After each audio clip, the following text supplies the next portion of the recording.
একসময় শহর থেকে গ্রাম, প্রতিটি বাজারেই দেখা মিলত জুতা মেরামতকারীদের।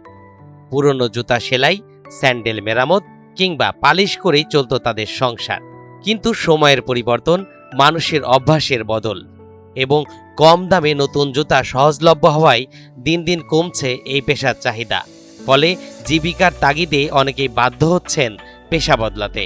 আমরা জুতা স্যান্ডেল সেলাই করি, কিন্তু আগেরকার মতন কাজ কাম হয় না। আগে যেরকম 500-600 টাকা কাজ হতো, 800 টাকা কাজ হতো, এখন 200-300-400 এই কামে আমরা চলবে পারি না। ছেলে পেলে লেখাপড়া, বাসা বাড়ির ভাড়া থাকা এবং পানি এবং অনেক কিছুই সংকট আমাদের। কোন রকম জীবন করতেছি, চলে যাচ্ছি এটা সেটা করে, কিন্তু শান্তি মানে আমাদের ছেলে পেলে নিয়ে, বউ সালবল নিয়ে, বাড়ির ফ্যামিলি অসুস্থ, আমার সমস্যাই হচ্ছে। পাবনার বিভিন্ন বাজার ঘুরে দেখা গেছে একসময় যেখানে ক্রেতাদের ভিড় লেগে থাকতো, এখন সেখানেই জুতা কারিগররা ঘন্টার পর ঘন্টা বসে থেকেও একজন ক্রেতার দেখা পাচ্ছেন না। এতে কমেছে আয়, বেড়েছে জীবিকার অনিশ্চয়তা। কর্ম করি, কিন্তু বর্তমান কর্ম হিসাব খুব ভালো যাচ্ছে না, আমাদের দিনপথ যাচ্ছে না। তাছাড়া এমনি বর্তমান খুব ভালোই আছে, কোনো ডিস্টার্ব নেই।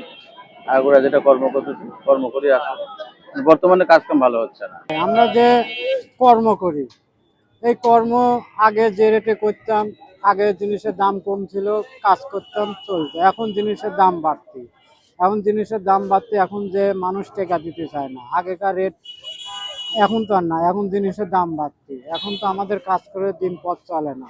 জুতার এই কারিগরদের ভঙ্গুর দশা দেখে তরুণ প্রজন্মের অনেকেই এই পেশায় আসতে আর আগ্রহী নন।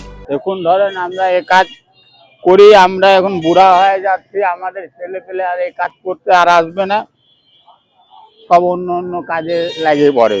10 বছর আগে যে মূল্য ছিল এখন ওই মূল্যটাই আছে, আমার আর কামের কোনো উন্নতি নেই। সমাজবিজ্ঞানী ও অর্থনীতিবিদদের মতে পরিবর্তিত বাজার ব্যবস্থা, ভোক্তাদের আচরণ পরিবর্তন এবং পর্যাপ্ত প্রাতিষ্ঠানিক সহায়তার অভাবে ধীরে ধীরে সংকুচিত হচ্ছে এই ঐতিহ্যবাহী পেশা। সামাজিক সুরক্ষার ব্যবস্থা করা গেলে এই পেশার সঙ্গে জড়িত মানুষদের জীবনমান উন্নয়ন করার পাশাপাশি ঐতিহ্যবাহী পেশাটি রক্ষা করা সম্ভব হবে।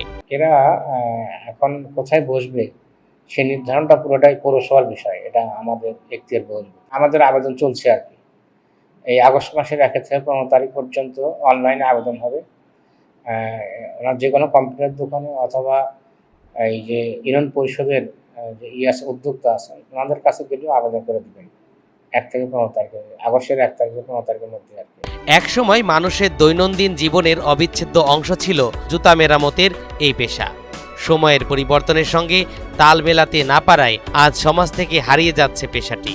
প্রয়োজনে উদ্যোগ নেওয়া না হলে অচিরেই এই পেশাটি শুধু স্মৃতি হয়ে থাকবে।